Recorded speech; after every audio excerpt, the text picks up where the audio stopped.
Hello, I'm Jacqueline and welcome to another video in Bullitt County Library's Wellness Momentum series. Today I'm going to talk to you about the hurricane of grief in the storm. My next video will also be about the hurricane of grief, but about after the initial storm phase.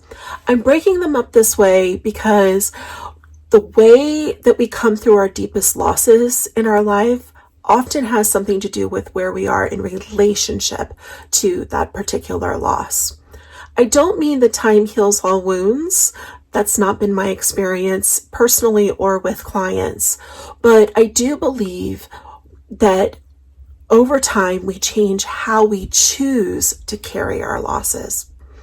One of the hardest parts of a brand new loss in any of our lives is that it's quite literally impossible to hold a hurricane. It's too much. So before we dive into all of that, let's define some of the terms that I'm going to use today in our video. I'm going to use the word spirit, and by that I mean that beautiful place of our deepest connection, our deepest joy, our deepest hope, our deepest community, our deepest love. Spirit is where love is an action and not just a feeling. I also want to define these words for us: loss, trauma, and grief. Loss in our context today is referring to those major hurts of our lives. I'm not restricting loss to death. We can experience major losses in our work life, in our intimate family, through estrangement, divorce, or, of course, death. We can experience loss in our relationships, with our friends, with our community. We can have massive loss in our sense of safety or well-being and in the community itself. Trauma is the injury that's done to our spirits, bodies, minds, and emotions due to that loss. In truth, trauma happens in all four of these spheres. The wound is never just isolated to our emotions, which I think sometimes we think that that's how that it works. Now, of course, you can have a trauma in your body that's isolated. Like that time, my dog decided to go check out a squirrel and took my 80-year-old mother with her very quickly at the end of the leash. My mom's broken wrist was an isolated trauma, but it didn't affect her entire well-being. This is part of why I call the big losses of our lives the hurricane of grief. Nothing is left untouched by them, just like a massive hurricane. Finally, let's talk about grief. Grief is the expression of both hurt and love associated with a particular loss. And that expression of that hurt and that love is something we experience in our physical bodies, in our thinking, in our emotions, our feelings, and in our spirits. So we have a loss that causes an injury, trauma, to our whole being, and that trauma hurts us deeply in every aspect of who we are. I want to give you a little personal background as we get started. Not only do I have experience as a healthcare chaplain, being with around 1,000 people when they died, but also on a personal level. When I was 6 years old, we had just lost our dog. My father died. My grandmother died. A friend from church died. And my sisters, at the time of my father's death, decided that they would leave our immediate family, never to return. Estrangement. I also have experienced other kinds of losses, like I've left the job that I loved. I've had relationships change because of acts of betrayals of trust or because of misogyny and racism. I have lost respect for people that I once admired. I've lost personal relationships. I've broken up with people and people have broken up with me. I've lost pregnancies, my fertility, my sense that this was the way that I wanted to make a family was marked not this way. That was a major loss. And I've buried people that I deeply loved due to terrible diseases, sudden accidents, and homicide. So friend, I know about loss, trauma, and grief because I have lived with all three of these. And also because I have been called in my life, my purpose has been to compassionately walk people through these as well. I can remember being with a young mother in the trauma waiting room after she had just learned that her husband had died in an accident on the way to work. We sat there talking about how to tell her children, how to keep his memory alive. And at one point she just stopped, looked at the floor and wept.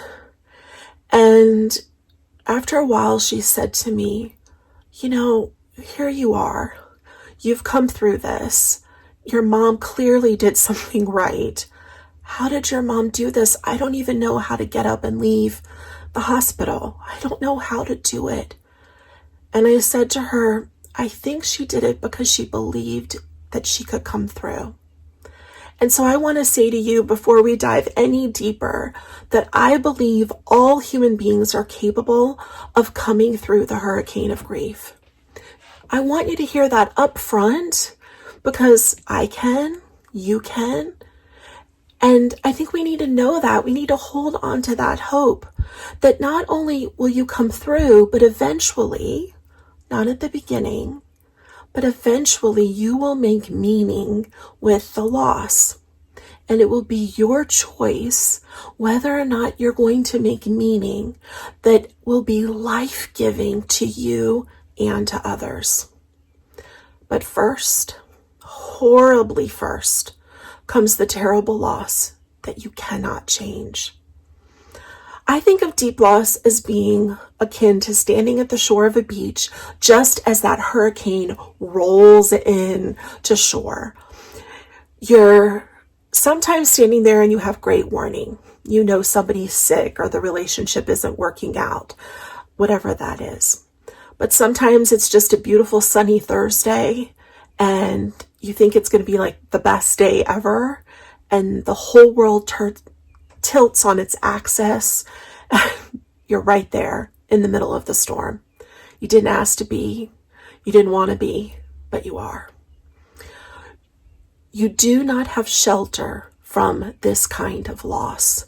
There's no hurricane shutters for it. There's no high ground. And if you try to fake that you're okay with the loss, that sea will batter you and wash out the sand under your feet and carry you right out into the water.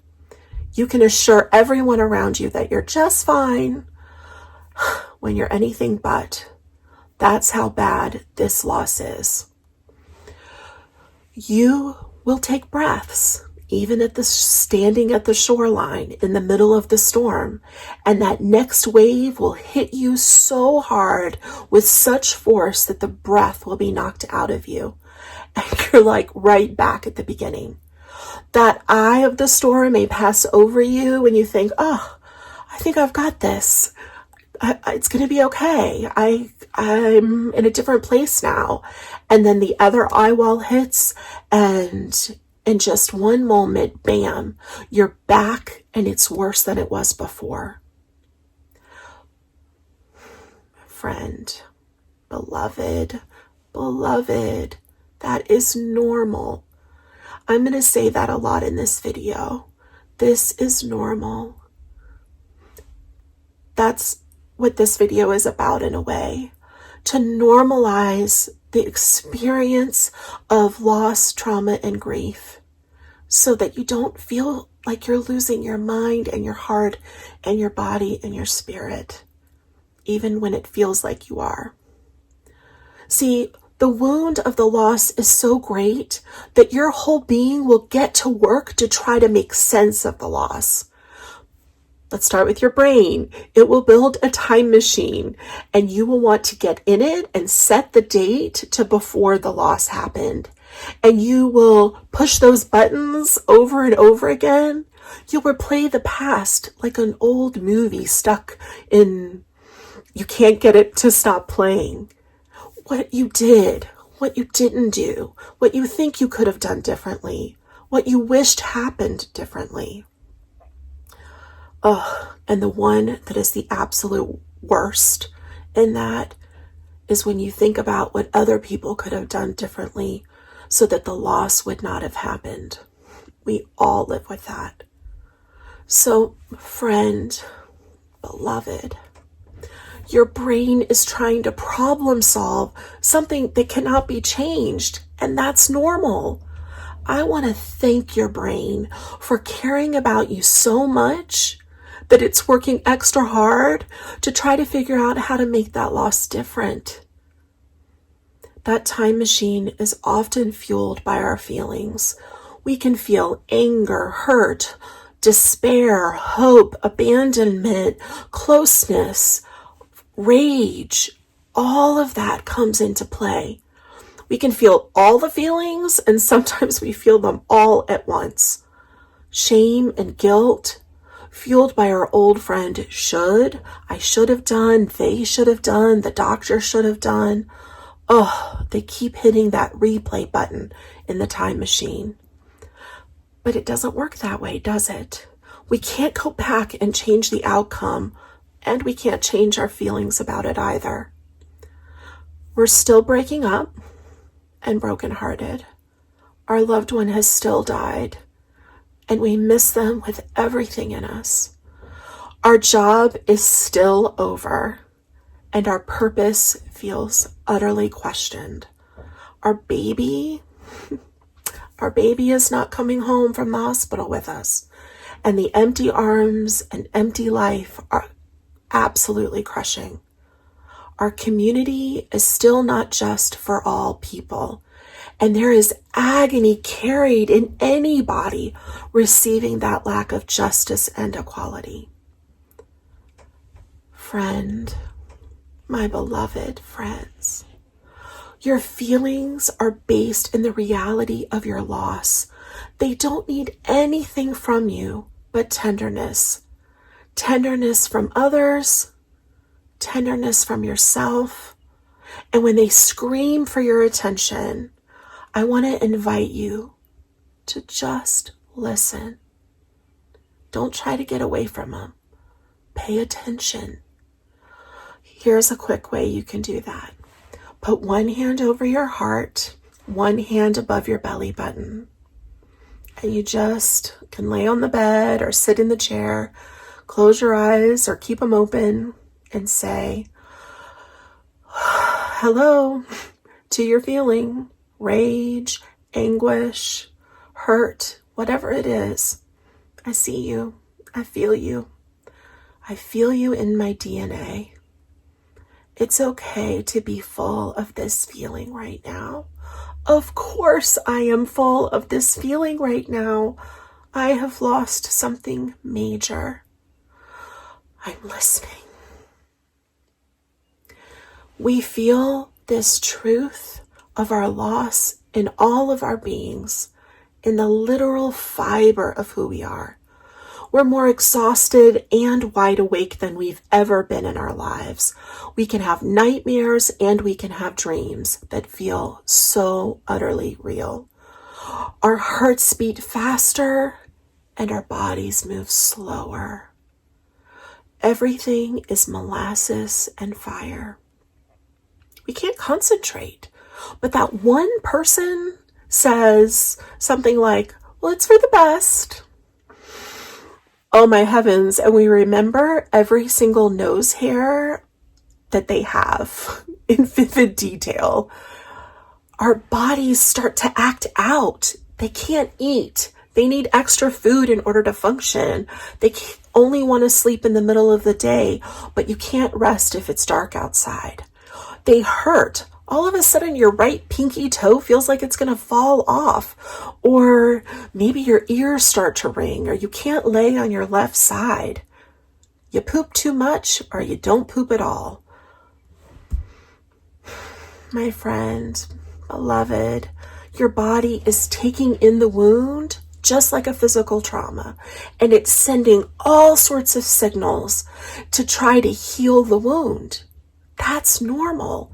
It's exactly how bodies are meant to work.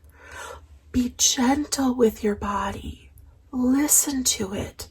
Do whatever your body needs to come through that keeps you healthy. And your precious spirit, oh, that place where we believe certain things about how the world works or doesn't, it takes a huge hit in the storm. It's kind of the two-sided coin of the grief hurricane. Maybe you believe or believed once upon a time, or you've heard others who believe these kinds of statements. God doesn't give a person more than they can handle. Bad things only happen to bad people. Clearly that person did something to deserve this bad thing that's happened to them. If you work hard, you will be rewarded. You create your reality. Just trust everything's going to be okay. Everything happens for a reason. They are in a better place. I'm raising these statements with you because these are the ones that cut the worst. I know this because I've sat in grief groups, leading them, helping people, and over again, they talk about people saying these things to them and how much at the moment of their greatest pain, somebody else trying to make meaning and make sense of it for them hurt them, and also how they don't work for them anymore. Here's my rule about those kinds of statements and what to say to somebody who's grieving. If you can't say it to a child who's been abused or to a human being running from a war-torn country, you probably shouldn't say it.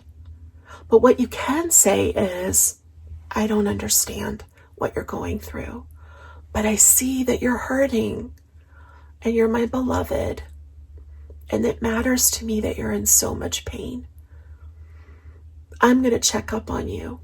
I'm willing to talk about this anytime you need to. Those are some simple things you can do.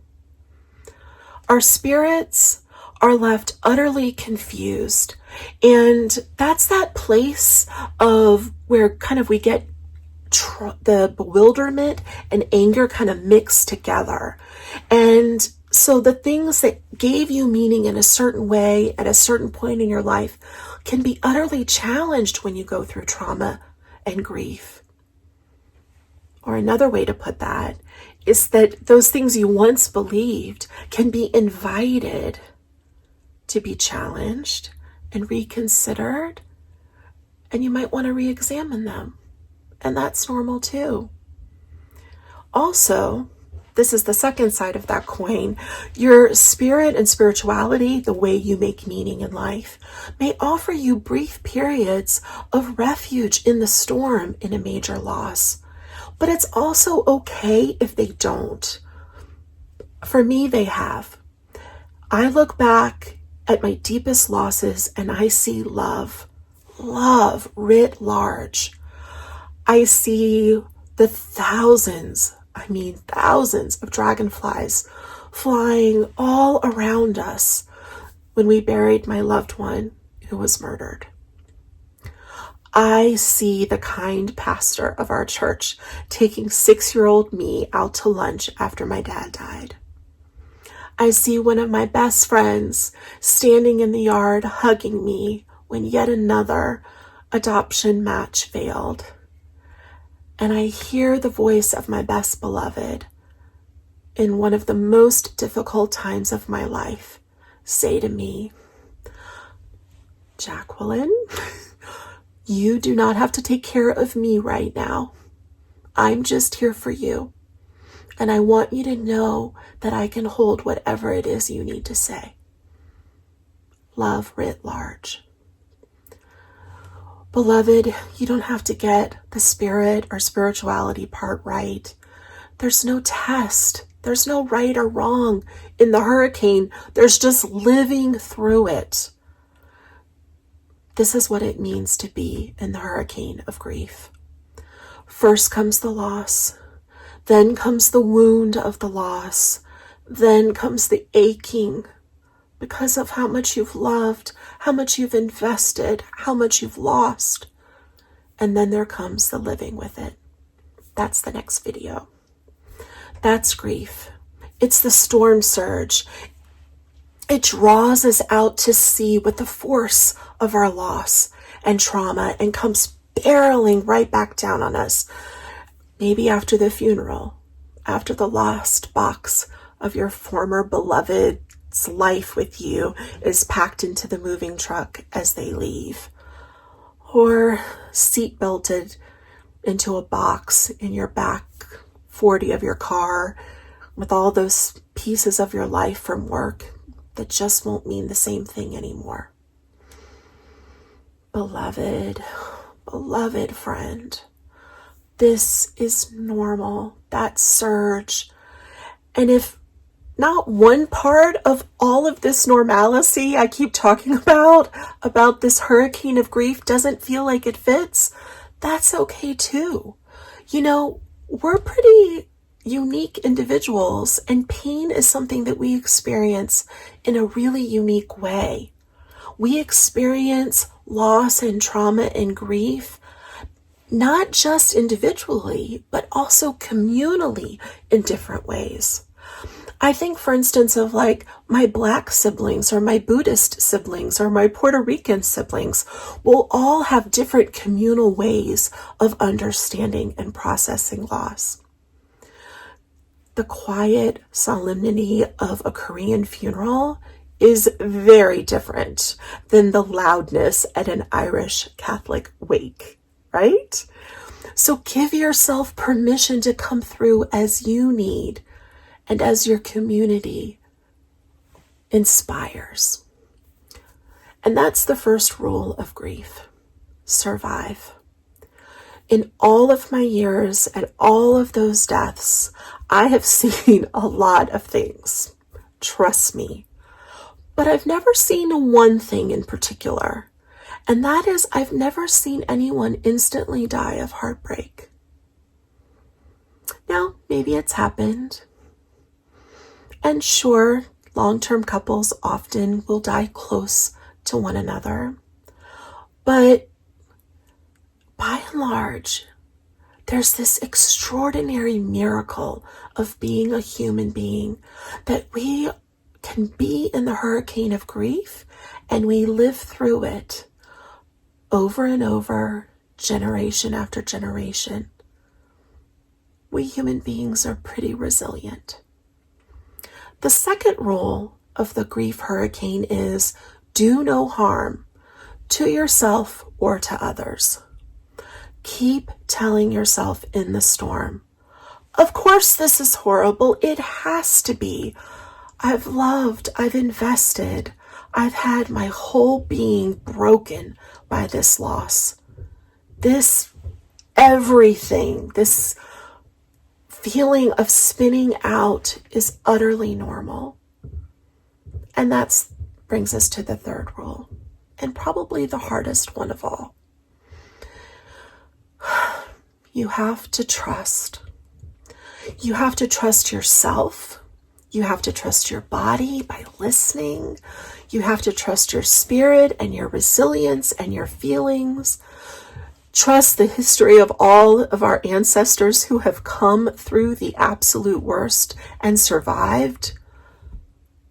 Trust the darkness, that sacred place where we grow and where we deepen. Trust the love in your heart that anchors you to your people. And trust your circle will find you in the midst of the storm and hold on to you tightly while you face the unimaginable. Beloved friend, you will come through the hurricane of grief, but you must ride out the brutal storm first.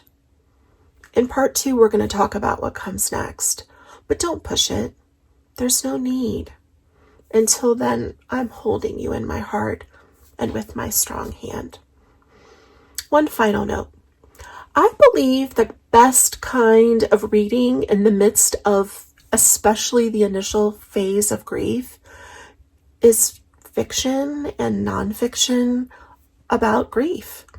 And I've left some links to some books below that for me have been great books. Maybe you'll have some that you'd like to share in the comments as well. Thank you so much for being here with me today.